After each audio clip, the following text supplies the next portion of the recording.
If you're having communication problems with an adult autistic in your life, please listen to this.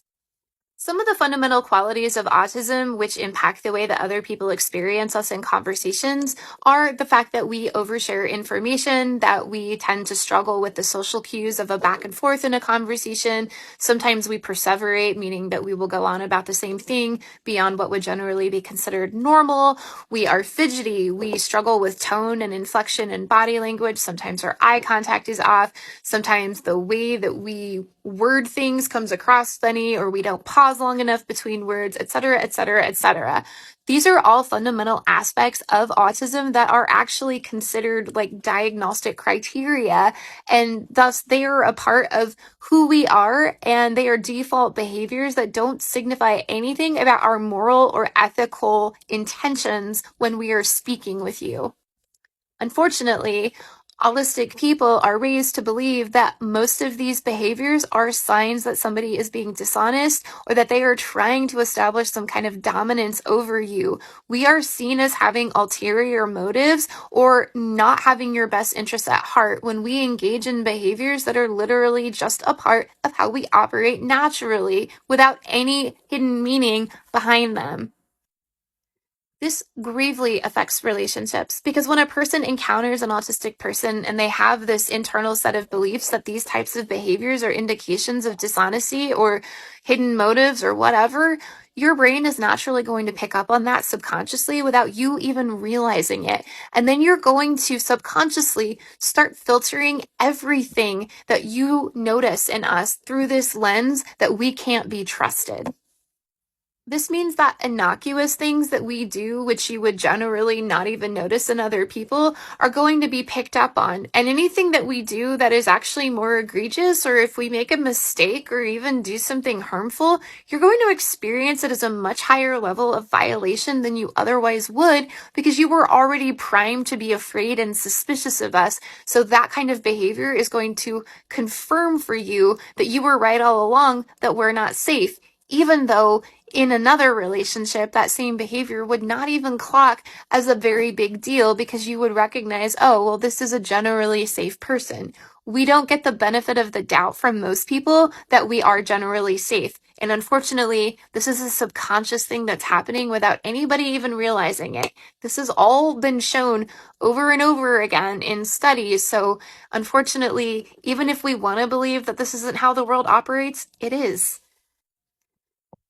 The unfortunate consequence is that most people in the autistic community have experienced incredible levels of social rejection, social isolation, relationship dysfunction, and being accused of things that are not indicated by their patterns of behavior. But they don't have a way to defend themselves because when the majority of people interpret your normal behavior the same way, it's really impossible to stand up and say, but you're all wrong. Because in those kinds of situations, trying to defend yourself comes across as though you're guilty. I don't understand why it works that way, but I know that it does. And you might be thinking that friends, family, or relationship partners of autistic people are immune to this kind of behavior, but unfortunately, the opposite is true. The people that we're closest to tend to actually regard us with the highest level of suspicion. And that's not just true of autistic people, it's true of all people. As a default, people are walking around with a low level of suspicion towards basically everybody. Some people experience this to a pathological degree where it becomes paranoia, but most people have a healthy level of suspicion in all of their interactions. It's a form of self-preservation and a way to scan your environment for predators, threats, and people who are trying to harm you or don't have your best interests at heart.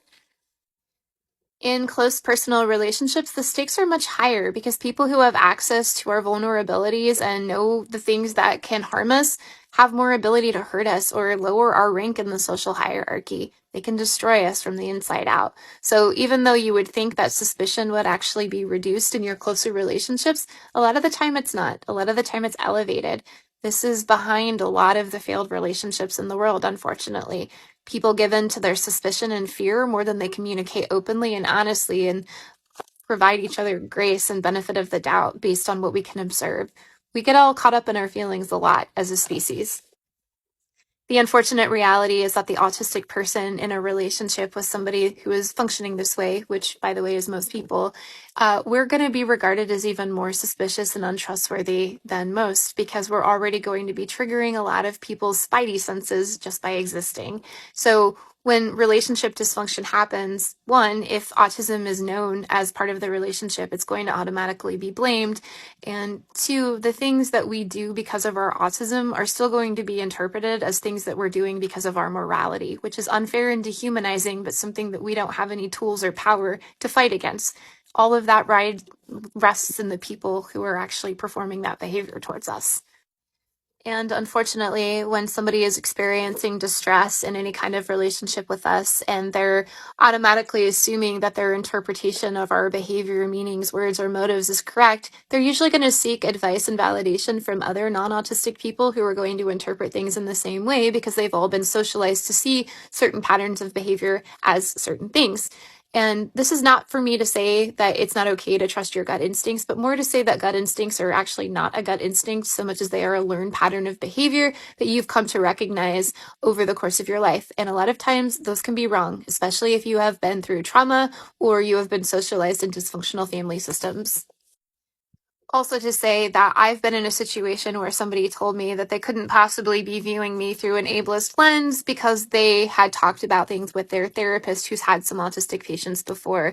And I just need to say, most therapists are incredibly ableist and don't realize it. And even the ones that have worked on their ableism are still pretty ableist towards autistic people, unless they themselves are autistic or maybe have a child or very close family member who is autistic. Simply having had autistic patients is not credible. That doesn't make you at all qualified to speak on the reasons why an autistic person may be doing or saying what they're doing and saying.